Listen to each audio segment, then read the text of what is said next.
Hey everyone, welcome to My Wife the Dietitian, a weekly podcast about lifestyle and healthy eating. I'm Rob, and together with my wife Sandra, we invite you to join us on this informative yet entertaining journey through the complex world of healthy eating. We'll cover everything but the kitchen sink. Each week we'll discuss topics ranging from how to protect yourself from developing cancer, spicy foods to rev up the libido, to caring for your palliative grandfather with Alzheimer's. We'll also delve into more complex issues like, what the heck is oat milk? Why doesn't my butt fit into these jeans? And every guy's favorite question, will eating spinach really make it bigger? Join us each week as we strive to educate, enlighten, and entertain you.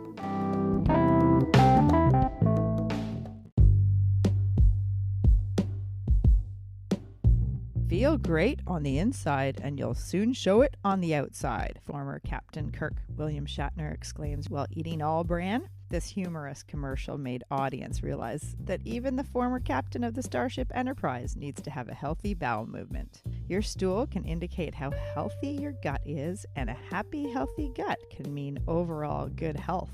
Due to eating overly processed foods or too much animal protein, lack of fiber can lead to problems with gut and bowel health. Only 5% of North Americans include enough dietary fiber in their diet. Join Rob and I today as we discuss fiber. What's the scoop, poop? Hey, Rob. Hello, Sandra. Today we're going to talk about one of the most important nutrients of concern that 95% of the population is not getting enough of, and it's not even a nutrient. Sounds like it's an important one. What is it? Fiber. Do you know why it's important? It makes you poop. You got it. Fiber. What's the scoop, poop? Episode 17. Nice. So it's a non-nutrient because it doesn't actually get digested or absorbed. A non-nutrient. Yeah, it's kind of like water is considered a non-nutrient. Okay. It's something that we need to live, but it's not actually absorbed and digested the same way as vitamins and minerals and macronutrients. Oh, interesting. Okay. And what is fiber? I think of fiber as like bulk, like, I don't know, like just stuff that's, I don't know how to describe it. I can picture it. I just can't put it into words. Like I twigs and seeds kind of thing? Yeah, I can draw a picture of it, but that doesn't do us much good here. I'm just joking. Yeah, it is roughage. That's another word. Or it's actually the indigestible part of plant foods. I think like a pile of sawdust. Right. Compost. Okay. All of that. Fiber. Right? Yeah. Fibrous material. Well, guess what? It only comes from plant foods. Okay. Well, I think that makes sense. And there's no fiber in animal products at all. Right. And but they have cholesterol, and there's no cholesterol in plant foods. Oh, wow. You have been listening. Yeah, right. That's really awesome. And actually, fiber in our diet helps to bring down your blood cholesterol. And we'll get into that in why it's important in our health. Awesome. But there's two types of fiber, and we're going to also get into that. But we're going to talk about why it's important and why is the population, 95% of the population, not getting the recommended amounts of fiber. My guess would be, and this is somewhat educated because I've been living with you for a long time, and I listen and I've learned a few things. Okay. People aren't eating enough brown stuff. They're eating too much white stuff. I like that. White bread and white pasta and other stuff. Right. It doesn't have fiber in it. Yeah, well, that is so true. Yeah. And probably not enough fruits and vegetables. That's a big one. Probably a bigger one. Yeah. Yeah. And today, because it's episode 17, we got 17 high fiber foods. Oh my. We better get started. Yeah. So what are we going to do when we get to like episode 65 and we're going to be like, today we have 65 nutrients that make you run fast or whatever we're talking about by then. I'm sure we could find 65. We're gonna have to think of a new theme with the episode numbers. Wow, we didn't in our lists. It's not like every other time we've said, number 16 and we have 16 foods, or I don't know. No, I know. I'm just being silly. Anyway. So what do you think the recommended amount is for people? Oh, I have no idea. Okay. A handful. I don't know. Well, a high fiber food is considered something that has 2 grams of fiber in it per serving. Right. In the day, the population, basically, we should be getting, if you break your day down to calories, about 14 grams of fiber per 1,000 calories. And what that equals is about 25 grams of fiber for women and up to 38 grams of fiber for men. Wow, that's quite a bit considering a serving you said is 2 grams, like minimum. But some things will have like 12 grams of fiber per serving, maybe, right? If it's high in fiber. So yeah, I guess I can see that. I was going to say if it's only 2 grams, that's a whole lot of fiber servings you got to get 38 grams. Yeah. Well, and we're going to later in this episode, we will talk about tips to get more fiber in your breakfast, lunch, dinner, and snacks so that you can slowly get more fiber in your day. And it could be a bit of a challenge for yourself. Okay. That's a good one. Why do you think fiber is important? My guess is it kind of is like a giant, what do you call those things you wash your dishes with?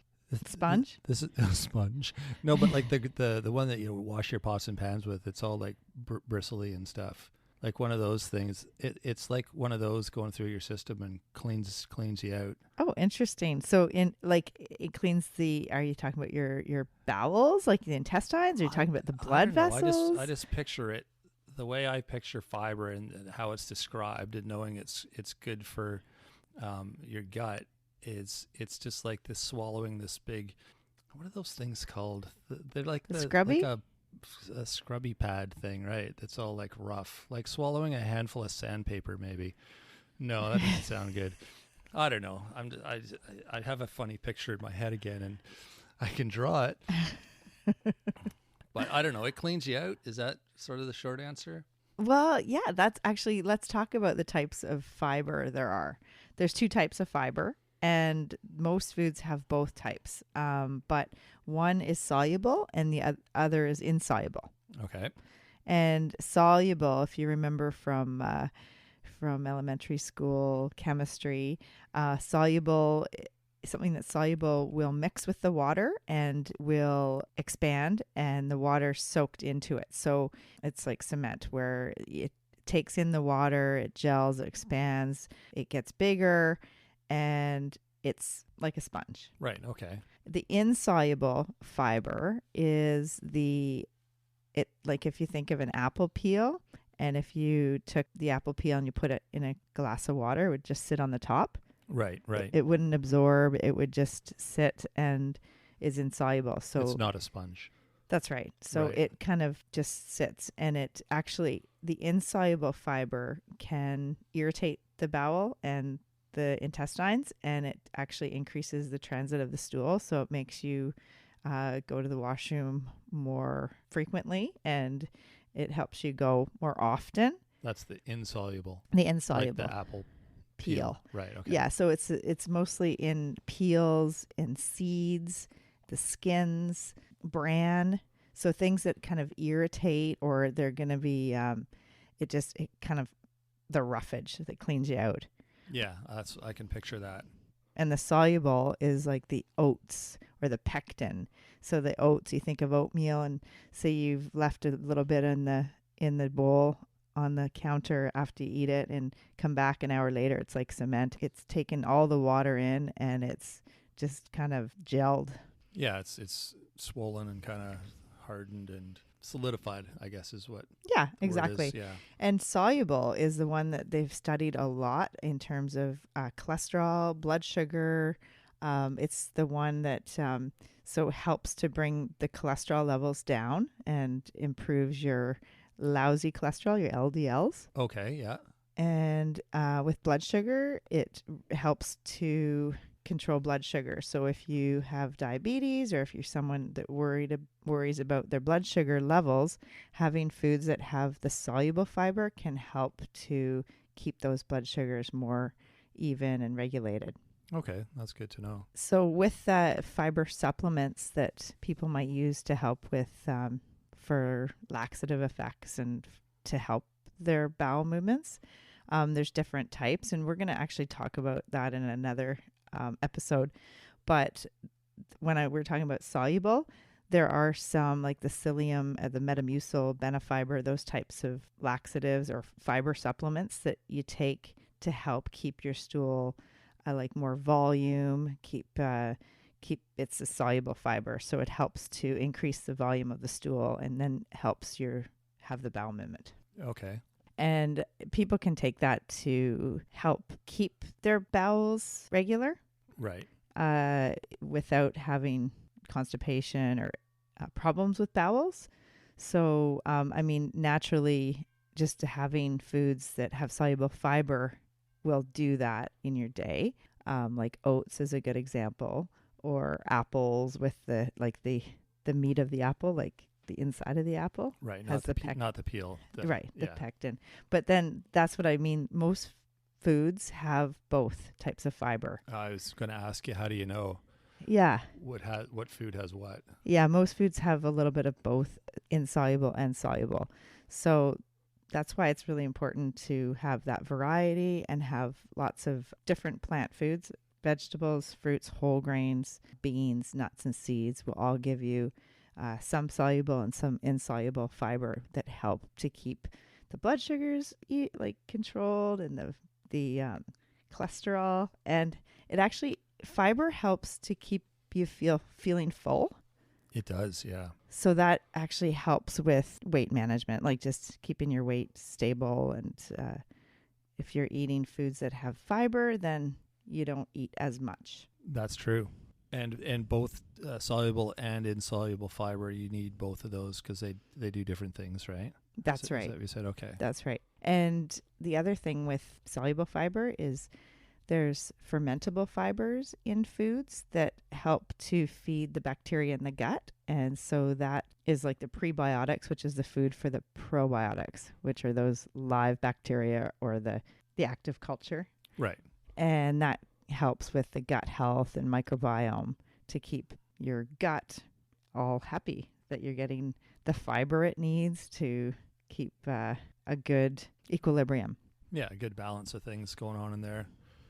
Sounds like a bit of a circus down there with all the circus probiotics. Well, you know what happens?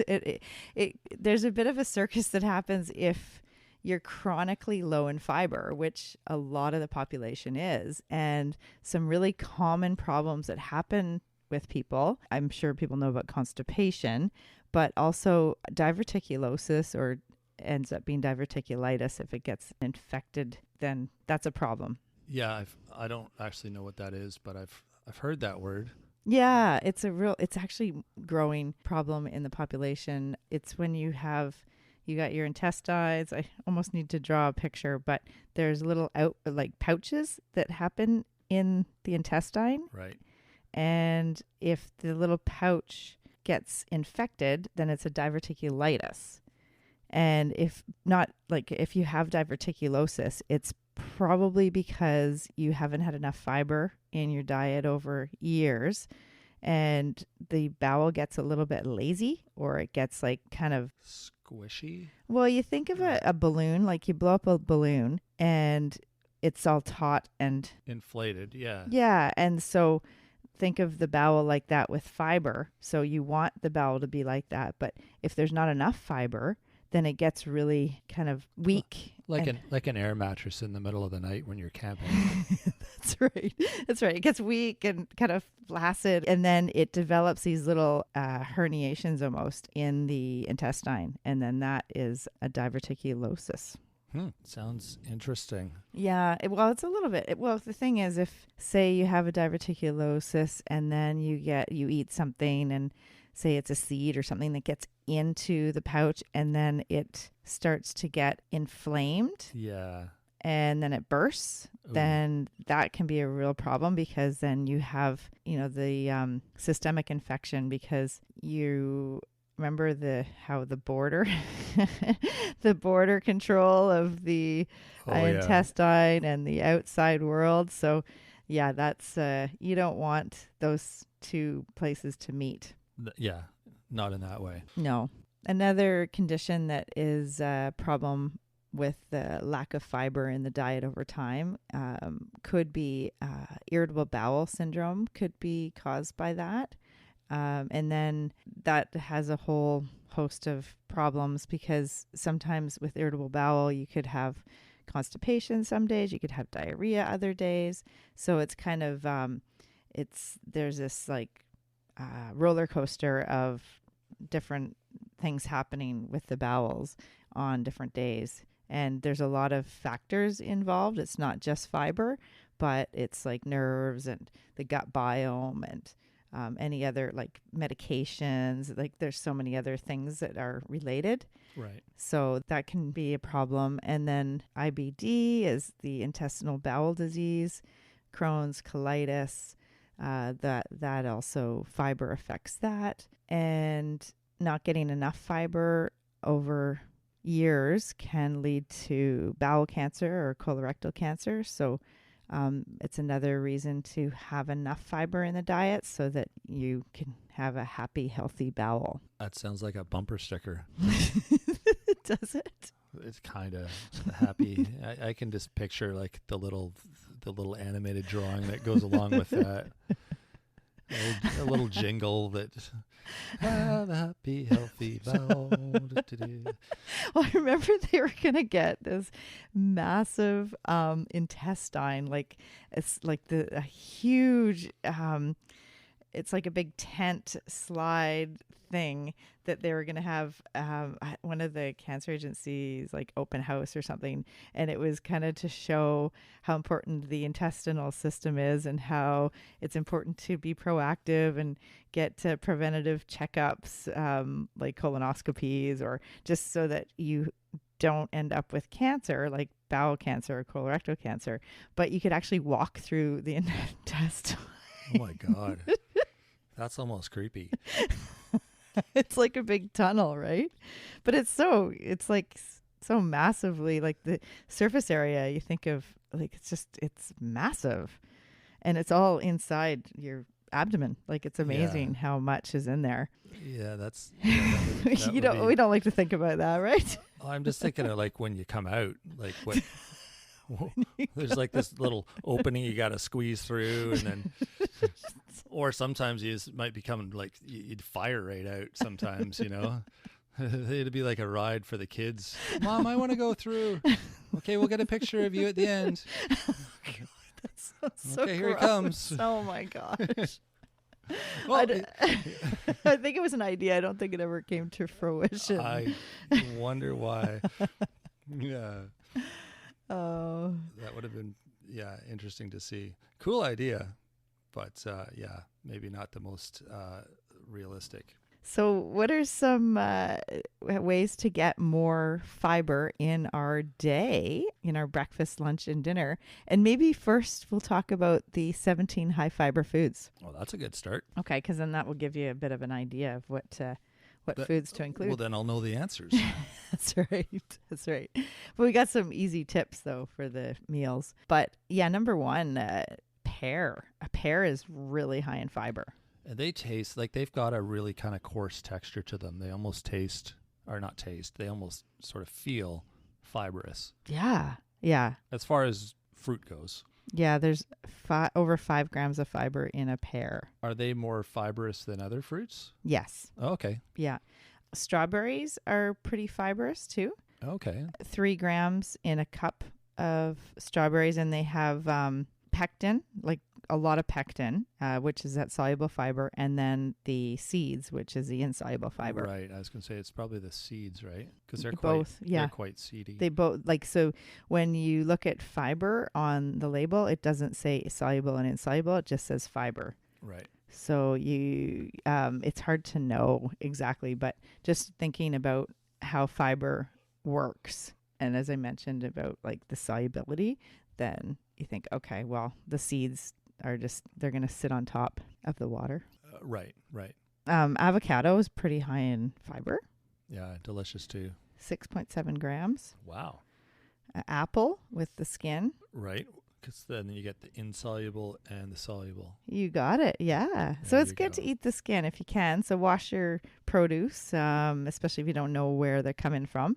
Make sure you wash it before you eat it. And yeah, try to have the skin because it's really good for you. For sure. And the raspberries, 8 cups of fiber per cup. Sorry, 8 grams per Wow, cup. I was going to say, well, loaded. Yeah, Yeah. they are loaded. 8 grams per cup. That's huge. Basically, any berries, and that's why I remember we've talked about in the Mediterranean or the Mind diet in previous episodes about berries and how important they are. Okay. And that's part of I it. always kind of wondered how they fit into that Mediterranean diet. I mean, they've got other nutrients as well, but yeah, I guess the fiber is pretty huge. Yeah, and polyphenols because of those antioxidants in the bright colored skin. Yeah, I was going to say that. Okay. Bananas, something that a lot of people eat most days, have a good amount of fiber, 3.1 grams. Right. And Carrots, carrots. 3.6 grams of fiber per cup. And they're, they have the beta carotene, good orange vegetable, Right. an easy one to include. Beets. Ah, the beets. I've been eating beets every day now Oh, really? Since like February 14th? since I learned the power of the beet. Since we did the Sexy Foods episode. Exactly. Yeah. That's awesome. Yeah, beets are amazing. Well, good for circulation, but also good for fiber. And they're good too. They're one of those things that I ate as a kid quite a bit. We just happened to have them in the fridge. And then, yeah, you and I didn't really buy beets much, but now that I'm eating them again, I'm like, these are good. Oh, yeah. They're just, yeah. Yeah. And all different ways of eating. You can get the actual fresh beets that you would grate and put into a salad or into wraps, or you have the pickled beets that I know you like that you can put into salads or just eat straight. I just put it in my mouth. Yeah. Okay. Yeah. Just dip in And you remember about these foods that are staining and have those really, they stain like the cutting board or they stain the plate. Those are really good for you. Yes, very good for you. So they have those natural phytochemicals that are really healthy for you. So yeah, in addition to fiber, beets are just excellent. Good to know. And broccoli. Broccoli is a good one. Oh yeah, 2.4 grams per cup. Just an excellent. And the curly part and the stalks, it's all good. Yum. That's really good. There's blackberries. Blackberries, yeah. So you said like all the berries are good, right? Yeah, blackberries are really loaded. Actually, 5.3 grams per 100 gram. So blueberries are 2.4 grams per 100 gram. 2.4 grams of fiber per 100 gram. Right. And then we're getting into the beans. So lentils, 7.3 grams of fiber per 100 grams. Oh, there we go. That's getting up there. They're, more dense food, right? And For kidney sure. beans, they're really good plant source of protein, 6.8 grams in 100 grams. So, yeah, those are ones to start to include more. They're so good for you. Nice. Almonds, so we're talking about nuts. So almonds are excellent. And chia seeds and oats. But you have to ground the chia, don't you? Or do you just, is that flax? That's a flax. But not the chia. No. You can just eat the chia straight up? Yeah, it's good to put it in liquid and it's soluble fiber. Right. So it's you can actually make chia pudding where you put chia seeds with yogurt or kefir or water at night in the fridge, like in a mason jar, and then leave it for 12 hours. And then the next day it's like Jell-O consistency. It's like a little science project. Yeah. But it's really good for the bowels. Yeah, okay. Yeah, in terms of that soluble fiber, it gives you that, an extra fiber supplement almost, but it's food. Right. And the last one is prunes, which a lot of people think of when they're thinking of a laxative food. That's the classic. Prunes, prune juice, but we're talking about prunes. Right. Okay. Nice. So that's our list. Yep. And you had oats at the bottom there. Yeah, so that's the Okay. 17 high fiber foods: pears, strawberries, avocado, apple, raspberry, banana, carrots, beets, broccoli, blackberries, blueberries, lentils, kidney beans, almonds, chia seeds, prunes, and oats. And I assume, I mean, there's other things that are fibrous as well. These are just higher than those other ones. Is that why they made the list? Yeah, exactly. Okay. Yeah. Yeah, I just didn't want people thinking that those were the only 17 foods out there that they could get fiber from. Oh no, there's Yeah. so many. Basically, all our food, other than the animal products, has the potential to have fiber if it's a plant-based food. But the problem with a lot of the North American diet is that it's overly processed, packaged snack foods, and fast foods. If you think of, if you go to a common fast food restaurant and you get burger and fries, where is the fiber? Yeah, not in the white bun. No, exactly. Maybe a little bit in the pickle. No, No. I don't think so. Barely. And there's, if you get a wrap instead, to think, oh, I'm going to be healthy and get a wrap. The wrap is white again. Yeah. Yeah. Yeah. So most things that I've seen, anyways, are most fast food meals are pretty low fiber. Yeah. Yeah. It's hard, like when you're eating on the road, say you're traveling or you work in the transportation industry, you'd have to have a cooler. And a lot of my clients are people that taxi drivers or people that bus drivers, delivery drivers. It's hard to eat healthy when you're in a vehicle driving, around all day and driving from city to another city. The options for healthy food is limited. Yeah. And or expensive. Yeah. Yeah. Yeah. And that'll be another episode for sure. When we're on a road trip, instead of going to a restaurant, we'll often stop at a grocery store and just hit the deli, because you can get those you can get a salad or sushi or something that's a little bit more healthy than what you might find in a restaurant. And they're decent prices. They're the same price as a meal in a restaurant. So Yeah. you get some better options. Absolutely. So tips to get more fiber in at breakfast. What do you think? So say someone says, I have porridge for breakfast. Okay. Add some fruit to it. Okay. Add some bran. Maybe. Would that be? It'd be okay in porridge, I guess. If you like crunchy. Add some What do nuts. you do? What do I do? Well, I just throw everything in a bowl. I like my oatmeal. Yeah, but what do you put in your oats? Everything. I put nuts and Yeah. seeds Yeah. and fruit, Okay. like blueberries Okay. or whatever berries. What kind of nuts? I put peanuts, almonds, walnuts, pumpkin seeds, sunflower seeds. Wow. Okay. So for breakfast, you can add fruit at your breakfast. That's a definitely easy place to add fruit. It could be berries in your cereal. Say if you have cold cereal or oats, berries are an excellent fruit to add. Frozen berries if it's winter and it's more economical, or you've harvest them from the summer and frozen them. Nuts, walnuts are excellent. Almonds, pecans, cashews, peanuts, whatever you like. And seeds too, like pumpkin seeds, sunflower seeds. Another thing to add to your cereal. You're going to increase the fiber right there of breakfast. Yeah, hemp hearts too. That's another one I put in there. Absolutely. Ground flaxseed, Ground flaxseed, chia seed. all of that stuff. So those are some tips to increase the fiber at breakfast. Say someone's just having toast. Brown toast. Okay, and what else? Brown toast with, what do you mean, what else? Like, what do you put on your toast? How would you make that breakfast a bit healthier? The toast breakfast? Mm-hmm. Well, add some fruit. Mm-hmm. Maybe peanut butter, maybe some fruit on the side, banana. Fruit on the side, peanut butter and banana. I used to make the peanut butter and banana wraps too. They were good. Oh yeah, with the whole wheat wraps. Well, basically all the same things. Oh, raisins. That's the other thing I put in my oatmeal. Ah. I'd make a wrap with peanut butter, banana, raisins, nuts, and then it's like a to-go Like Even berries, you can put like blueberries in them. have done that, yeah. But if they're fresh, frozen berries don't work quite as well. Right. But it's kind of like jam, but without the sugar. Exactly. Yeah. The added sugar.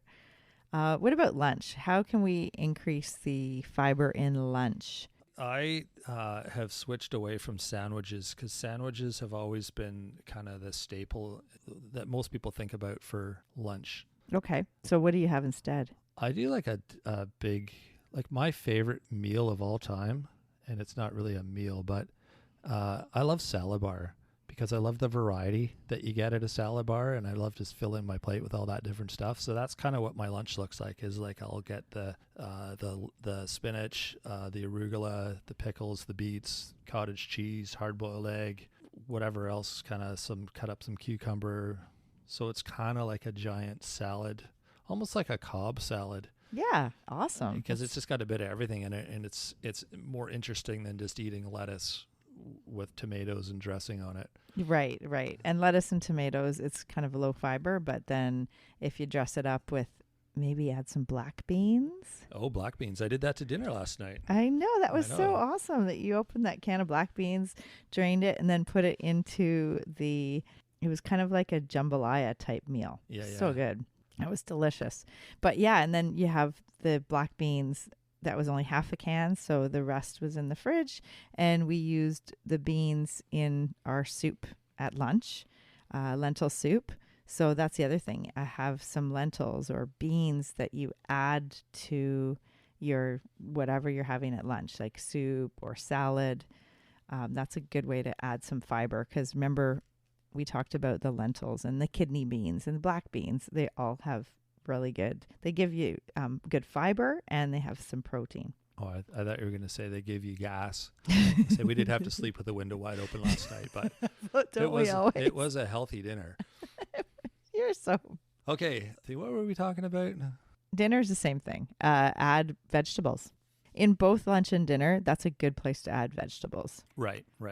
And pretty easy too if you just have them on hand, just know what to do with them. Yeah, like you can use the stir fry frozen, like the blends, or you can have some fresh that you cut up and add to your salad, or you add to a soup or a stew, or just have, eat the vegetables with a little bit of vinegar, like, some cucumbers and tomatoes and peppers. Yeah, just cut up on the side. It's pretty easy. Almost like a Greek salad, that type of thing. And that's always awesome to add fiber by increasing your vegetable intake. For sure. And dessert. What about dessert?